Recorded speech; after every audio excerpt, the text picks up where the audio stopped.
রাধে রাধে। তো দেখো, আজকে সকালবেলা উঠে একটা বিরাট কাজ করেছি, সেটা হচ্ছে মাছ কাটা। এতদিন মাই মাছ কেটে দিত, আজকে আমি মাছ কেটেছি। জানতো মাছ কাটতে আমার ভীষণ ভয় করতো। তো যাই হোক, সব ভয় কাটিয়ে আজকে সেই ভয়কে জয় করে মাছ কেটে ফেলেছি। মাছ ভাজতে গিয়ে খুব আজকে তেল ছিটলো, অন্যান্য দিন ছেটে না। তো যাই হোক, আজকে কোনো রকমে মাছ কেটে পাপানের খাবারটা বসিয়ে দিয়েছি। আজকে একটা কথা বলি, জানো তো, এই শাশুড়ি মারা বলে তাদের নাকি চুল পেকেছে মানে তারা সব বোঝে। তো চুল পেকেছে মানে তারা সবই বোঝে। আমি এতদিন জানতাম যে জ্যোতিষশাস্ত্রও একটা পড়াশোনার ব্যাপার, এটাও একটা ক্যালকুলেশন।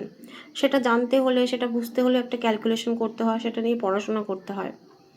আমি জানি জীবনের অভিজ্ঞতা বড় অভিজ্ঞতা, কিন্তু তোমাদেরকে তাই মনে হয় যে শাশুড়ি মাদের চুল পাকলেই তারা সব বুঝে যায়, তারা অন্তর্যামী? যেটা তুমি বলোনি, যেটা তুমি ভাবোনি, সেটাও সে ভেবে নিয়েছে, সেটাও সে মনে করেছে সেটাই ঠিক, কারণ তার চুল পেকেছে। তাহলে এখন থেকে আমার মনে হয় সব জ্যোতিষশাস্ত্র যারা পড়াশোনা করে, তারা ওইসব পড়াশোনা না করে শুধু চুল পাকার অপেক্ষায় বসে থাকো। চুল পাকলেই সব বুঝে যাবে। তো যাই হোক, এটা মজা করে বললাম।